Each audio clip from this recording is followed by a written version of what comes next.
¿Te interesa la justicia ambiental y la ciencia? Este es tu espacio. En cada episodio conversaremos sobre casos, sentencias y temas relevantes para el derecho ambiental y la ciencia. Síguenos en nuestras redes y acompáñanos en este recorrido. Aquí comienza Ambiente y Jurisdicción, el podcast del Primer Tribunal Ambiental. ¿Cómo están? Bienvenidos a una nueva edición de Ambiente y Jurisdicción, el podcast del Primer Tribunal Ambiental. Hoy tenemos un invitado muy importante. Hablamos de Guillermo Donoso, ingeniero agrónomo de la Universidad Católica de Chile y doctor en Economía de los Recursos Naturales de la Universidad de Maryland en Estados Unidos, y también director del Departamento de Economía Agraria de la Pontificia Universidad Católica de Chile. Doctor, muchas gracias por acompañarnos. Buenas tardes. Buenas tardes, muchas gracias por la invitación. Doctor Donoso, para comenzar, me gustaría quizás pedirle una mirada general sobre el contexto actual del agua y el medio ambiente en la zona norte, que hoy enfrenta una presión hídrica y climática muy importante.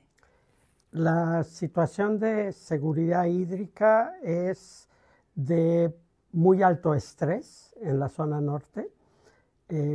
Es una zona con escasez en términos absolutos, pero una escasez relativa creciente, dado los aumentos en las actividades que demandan agua, un aumento de población, aumento de actividades productivas, y se mantiene las necesidades de los ecosistemas. Entonces, el balance hídrico en toda la zona norte tiende a agravarse y hacerse más difícil. Se está entrando en áreas en que ya se está generando aridez muy importante y un déficit que se proyecta creciente. Entonces, los indicadores de seguridad hídrica muestran que es una zona de prioridad para poder disminuir esa preocupación en seguridad hídrica. Doctor, y en este contexto de creciente presión sobre los recursos naturales, ¿cómo evalúa el panorama actual ambiental en el área hídrica en el norte en general? Yo diría que en temas ambientales relacionados a lo hídrico, en términos generales, a nivel nacional, es un área de reciente preocupación la interfaz entre agua y ambiente, la gestión hídrica preocupándonos de ecosistemas, humedales y otros requerimientos ambientales. La primera iniciativa que uno encuentra es con la reforma del 2005, que se establece el mandato de establecer caudales ecológicos mínimos. Sin embargo, ha sido difícil avanzar, particularmente de las regiones centro al norte. Y eso porque toda esta zona ya estaba otorgada o sobreotorgada en derechos de aprovechamiento. Por ende, ha sido muy difícil de avanzar. Segundo, recién en la última reforma del Código de Agua se aumentan las atribuciones de la Dirección General de Aguas en temas ambientales para los ecosistemas. Se abren nuevos tipos de derechos de aprovechamiento, pero eso es recién a finales del 2022. Por lo tanto, no tenemos mucha evidencia de cómo avanza. Debido a eso, hemos notado que hay un deterioro de los ecosistemas que dependen del agua. Los humedales han tenido cierta protección, pero por otra vía que no es la regulación hídrica. Por lo tanto, la relación y el componente de seguridad hídrica para el ambiente es un componente preocupante en la zona norte. Y si nos vamos a la región de Antofagasta en particular, profesor, ¿cuál considera usted que es la principal amenaza hídrica en esta zona? Primero, si uno analiza las fuentes subterráneas, que es la principal fuente de agua para la población, para las actividades productivas y también para los humedales principalmente, uno ve que los niveles de agua subterránea en algunas zonas se han mantenido relativamente estables con tendencia a la baja, pero en algunos acuíferos se nota una clara tendencia a la disminución, producto de menores precipitaciones en los últimos años y una actividad extractiva cada vez más importante, consumo humano y también actividades económicas. Por ende, la situación de la gestión del agua subterránea hoy día no se podría clasificar como una gestión sostenible. Es una situación que preocupa, que debiéramos tomar acciones para poder revertir la situación y poder avanzar hacia una mayor seguridad hídrica. Y cuando los acuíferos disminuyen, significa mayores costos de extracción, si es que somos capaces de financiar mayor profundidad los costos energéticos, que no toda la población tiene esa capacidad. Y por lo tanto ahí empiezan a sufrir de déficits hídricos. Pero el sector que primero se resiente son los ecosistemas y los humedales, porque también dependen mucho de los acuíferos y los flujos horizontales. Por lo tanto, es una situación compleja, preocupante, que hay que tomar acciones para poder abordarla. Me quedo con lo último que nos comentaba profesor Donoso, hay que tomar acción. ¿Cómo accionamos? ¿Cómo se revierte esto? ¿Cómo se puede hacer? ¿Cómo se colabora desde quizás un ciudadano que dice yo quiero ser responsable con el medio ambiente hasta las grandes empresas, porque esto debe ser transversal? Sí, ahí yo creo que lo primero, prioritario, es lograr generar conciencia de cuál es el problema. Y eso requiere de transmitir mucha información, información que el ciudadano, los productores, la sociedad, las empresas grandes sientan que es confiable y es una base común para todos. Hoy día hay información. Uno puede encontrar información de la hidrología superficial, del comportamiento de los acuíferos, de la precipitación, proyecciones, pero no es fácil llegar a ella. Y por lo tanto, si yo no estoy en el área, no soy experto o no veo la necesidad de, muchas veces yo no tengo esa información. Y por lo tanto, me quedo con percepciones. Entonces, lo típico que uno escucha es, hay que hacer un esfuerzo. ¿Por qué yo? Sí, lo que yo uso es muy poco. Pero esa actitud es porque realmente no ve cuál es el problema y por lo tanto una acción importante es información, capacitación para que entiendan cuál es el verdadero problema y ahí entren a acciones de qué puedo hacer yo como individuo. También están las acciones más a nivel productivo, que es, siempre hablamos de aumentar la eficiencia en el uso del agua. Yo creo que el foco debería migrar hacia un aumento en la productividad del agua.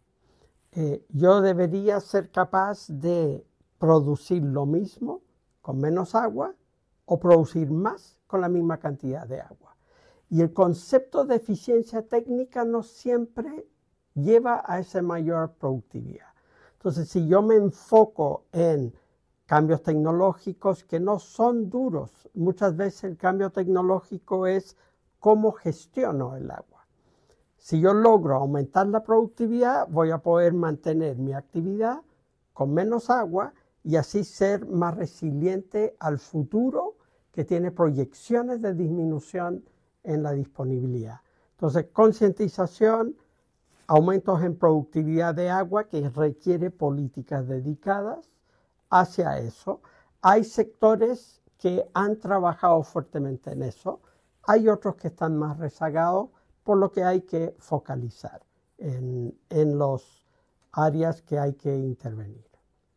Profesor, ahora lo quiero llevar al área del marco normativo y las reformas institucionales. ¿Usted cree que el modelo actual de distribución de los derechos de agua es sostenible a largo plazo? La gobernanza y regulación hoy día tiene varias deficiencias. Como empecé diciendo con la reforma del año 2022, se logra avanzar en alguna de ellas, pero es muy reciente. Hay que evaluar si se logran implementar bien y si logran el objetivo que se busca. Pero a nivel de gobernanza está el tema de la asignación de derechos de aprovechamiento de agua. En la zona norte, en Antofagasta, está ya completamente otorgada, por lo tanto no hay nuevos derechos. Frente a la escasez creciente, los derechos de aprovechamiento hoy día funcionan como porcentajes de la disponibilidad de agua superficial. Donde tenemos un problema es en agua subterránea, porque en agua superficial es la sensación de comunidad. Yo necesito a cada persona para mis canales, para distribuir el agua, y por lo tanto trabajamos en conjunto, y cuando hay escasez, cada uno recibe un porcentaje. Pero en agua subterránea, es mi pozo. Yo no necesito de apoyo tuyo para poder gestionar mi agua. Y si el acuífero va bajando, yo voy profundizando, todos hacen lo mismo, y aunque existan los derechos, cada uno sigue sacando lo que más puede y el acuífero sigue a la baja. Entonces, instalar en comunidades de agua subterránea, que faltan muchas, las que existen, hay que instalar el trabajo comunitario colectivo para avanzar en la gestión sostenible de las aguas subterráneas. Entonces, yo creo que un foco es constituir las comunidades de aguas subterráneas donde no hay. Una vez constituidas, hacer programas importantes de fortalecimiento, porque como no hay sensación de comunidad, se constituyen y uno dice, bueno, ¿y para qué? Entonces, el siguiente paso no es constituir y dejarlas, sino fortalecerlas y luego lograr que hagan una gestión colectiva, que entiendan cuáles son los beneficios. Hay algunos muy buenos ejemplos también en la zona norte que han podido avanzar hacia una gestión más sostenible de las aguas subterráneas. Entonces yo creo que ahí hay un foco que hay que avanzar. También hay que mirar cómo mejoro la resiliencia de las cuencas. Dentro de seguridad hídrica, uno de los componentes es resiliencia, la gestión de riesgos. Y en eso tenemos que repensar nuestra cultura organizativa, la gobernanza, la gestión, que tiende a ser más bien gestión de desastres que gestión de riesgo. Una vez que pasó la sequía, ya es muy grave, tengo áreas rurales sin agua, camión aljibe. Si yo tuviera una gestión más proactiva, a medida que va bajando, yo puedo ir generando instrumentos que me permiten ir enfrentando. Nunca voy a evitar el impacto, pero puedo bajar la vulnerabilidad de la población. Y eso requiere, frente al cambio climático, una visión más proactiva, más planes, planificación más a largo plazo. Profesor, mencionaba ejemplos en el norte, si nos pudiera desarrollar eso, ¿cuáles son? ¿Cómo se han ido desarrollando? El ejemplo que tengo en mente son las comunidades de aguas subterráneas en la cuenca del Copiapó. La primera se constituyó en el año 2005. Las siguientes 4 están constituidas a partir del 2012. Estas comunidades lo primero que entendieron es que al ser sectores hidrogeológicos de aprovechamiento común, que por definición de la DGA son sectores independientes, reconocen que no son independientes. Hay cierto movimiento horizontal de aguas que cuando el acuífero está muy bajo es casi nulo. Pero al entender que lo que hace una comunidad en la parte alta de la cuenca afecta a la de abajo, hoy día tratan de gestionar integradamente. Entonces, las 4 de arriba trabajan en común. De hecho, las primeras 3 tienen economías de escala y tienen una sola administración, y analizan todo integralmente, pero se coordinan con la 4 y con la 5-6 que está aguas abajo. Entonces, el primer avance es que están permanentemente en conversación, interactuando, manejan mucha información, que es otro elemento importante.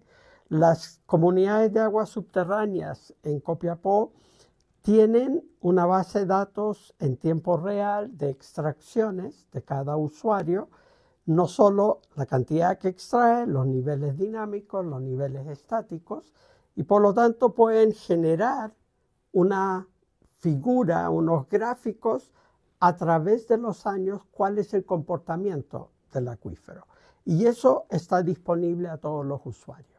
Entonces voy viendo qué es lo que está pasando. Entonces tengo muy buena información, estoy trabajando integradamente y como enfrentamos un acuífero que está bajando a tasas o estaba bajando a tasas muy altas, se avanzó en lo que se llama lograr un acuerdo de prorrateo, que es asignar agua porcentual a la disponibilidad, lo que siempre se ha hecho en agua superficial.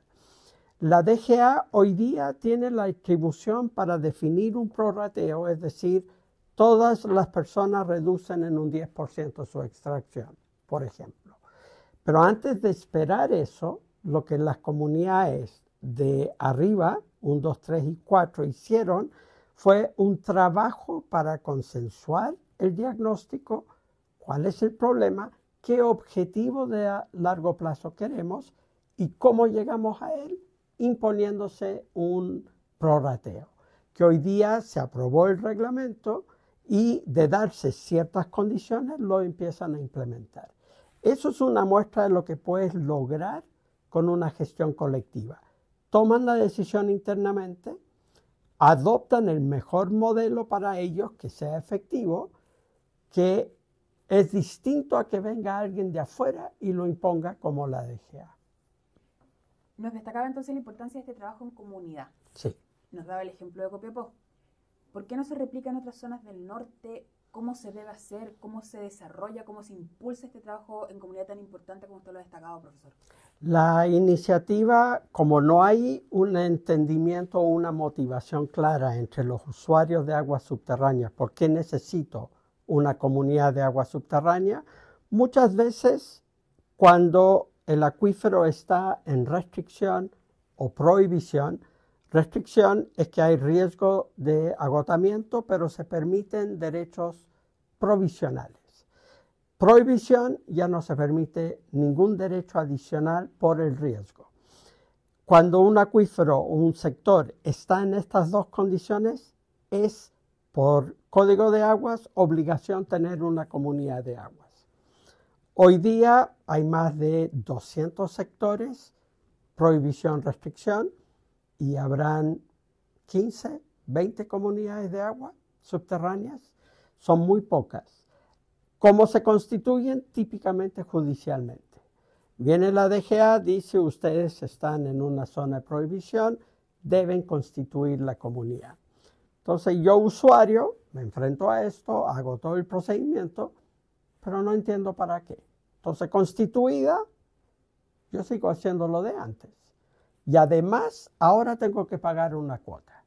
Entonces, si no entiendo cuál es el beneficio de trabajar colectivamente, la comunidad se creó y ahí se va a quedar. Entonces, ahí es donde entra lo que planteaba la necesidad de programas de acompañamiento, programas de fortalecimiento que expliquen para qué son, que den ejemplos de qué beneficios pueden tener y empezar a generar algunos logros que las personas que son parte de la comunidad valoren y empiezan a decir, este es un beneficio de esta comunidad. Entonces ahí acompañamiento, fortalecimiento, traer las experiencias exitosas para que muestren lo que se puede hacer y trabajar con ellos. No es fácil motivar comunidades de agua subterránea, eso no es una característica nuestra. Hay muchos ejemplos en Europa, en Asia, donde han hecho programas específicos para avanzar en esto. Por lo tanto, hay que seguir avanzando en la Constitución, apoyo, formación y fortalecimiento. Doctor Donoso, ¿usted considera actualmente que la institucionalidad vigente es suficiente para enfrentar los riesgos asociados a sequías prolongadas y escenarios de escasez hídrica? Primero, en términos de sequías prolongadas, tenemos, como adelanté, una visión de gestión reactiva. Entonces, las sequías son difíciles de detectar porque se van avanzando lentamente, no es como una inundación que ocurre de repente, repentinamente. La sequía va entrando a lo largo del tiempo y me empiezo a dar cuenta cuando ya es un problema serio. Si yo tuviese una institucionalidad, gobernanza focalizada en gestión de riesgo que involucra prevención, preparación y mitigación, hoy día nosotros estamos focalizados en mitigación, con, por ejemplo, plataformas de seguimiento de los indicadores de sequía, que yo puedo definir ciertos umbrales. Frente a esos umbrales, los mismos usuarios pueden empezar a hacer ajustes en cómo trabajan. Por ejemplo, podríamos acordar reducir extracciones de tal manera de reducir nuestra vulnerabilidad. Entonces, primero, preparación, información, plataformas, un plan de acción, un plan hídrico de sequías. Muchas veces, como somos reactivos, me falta agua. Entonces, ¿qué es lo que vamos a hacer? Desaladora.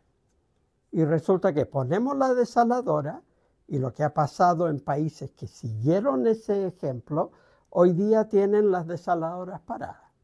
Y es una inversión muy alta para tenerla parada.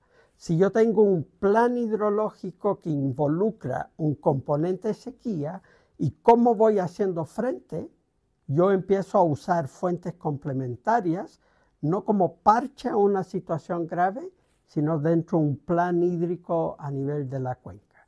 Y para eso una ventaja que tenemos hoy día son los planes estratégicos de recursos hídricos, que es una instancia que nos permite empezar a pensar en planificación. Pero se necesita planes, se necesita información y se necesita instrumentos más proactivos que reactivos.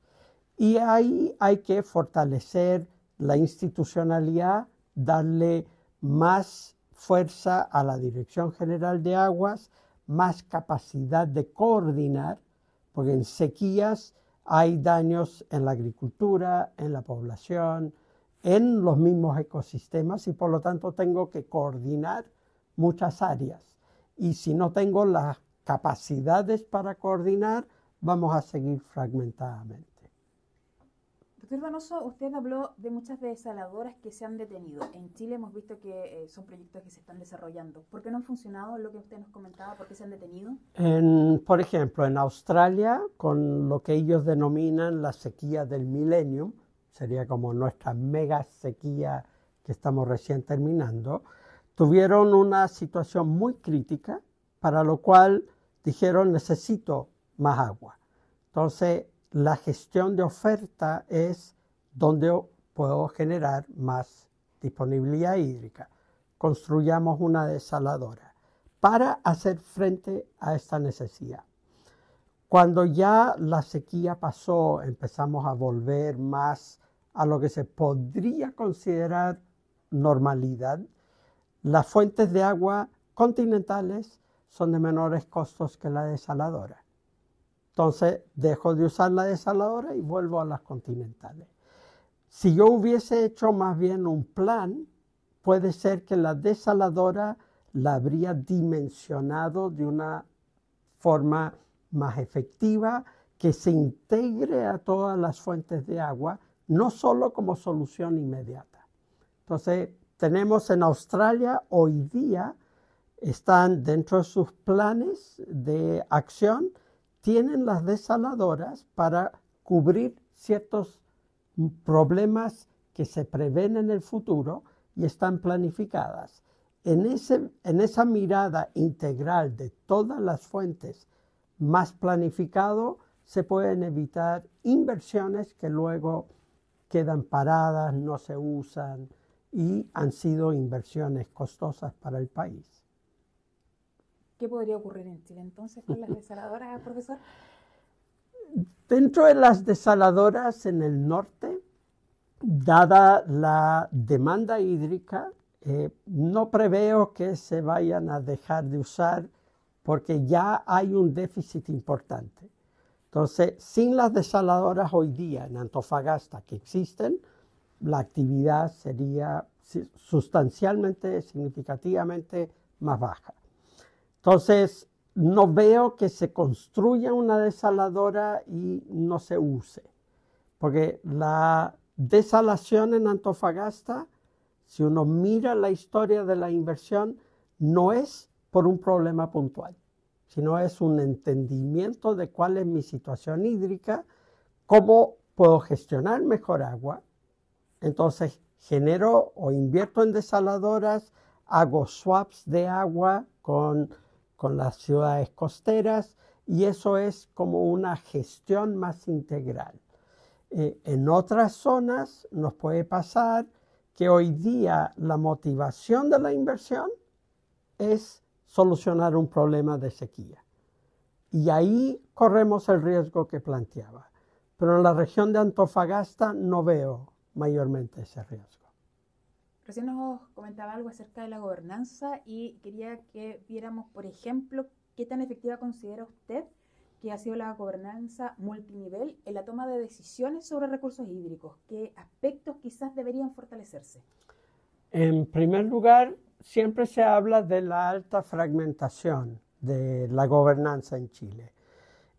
Hay múltiples cifras que dan vuelta y eso es porque el agua tiene múltiples funciones y por lo tanto en nuestra gobernanza a nivel ejecutivo, que son ministerios, el agua cae en múltiples ministerios, en múltiples servicios.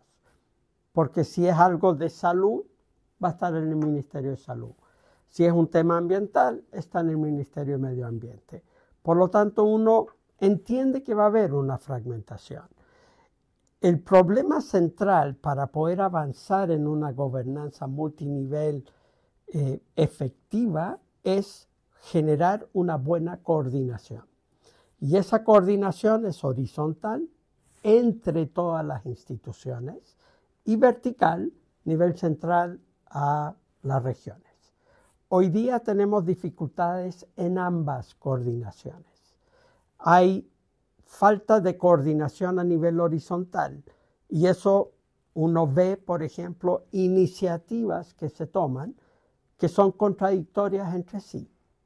El ejemplo, yo puedo tener una iniciativa que quiero más superficie de riego para exportaciones en la potencia agroalimentaria, pero eso significa mayor demanda de agua. Y si estoy en una zona de alta escasez, esa no sería la política más adecuada.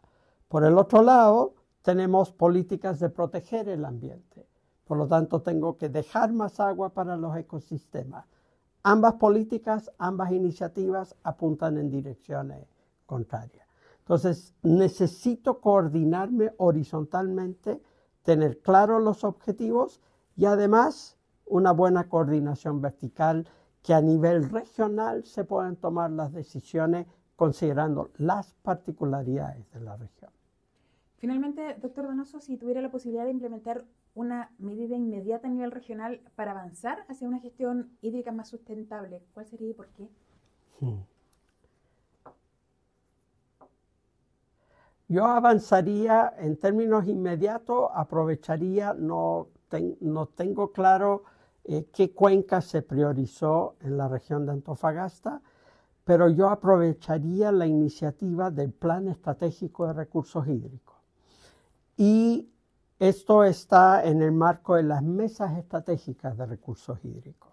Entonces yo motivaría y reforzaría la iniciativa de mesas que convocan a usuarios, sector público, sociedad civil, consumidores de diversa naturaleza, a sentarse a la mesa.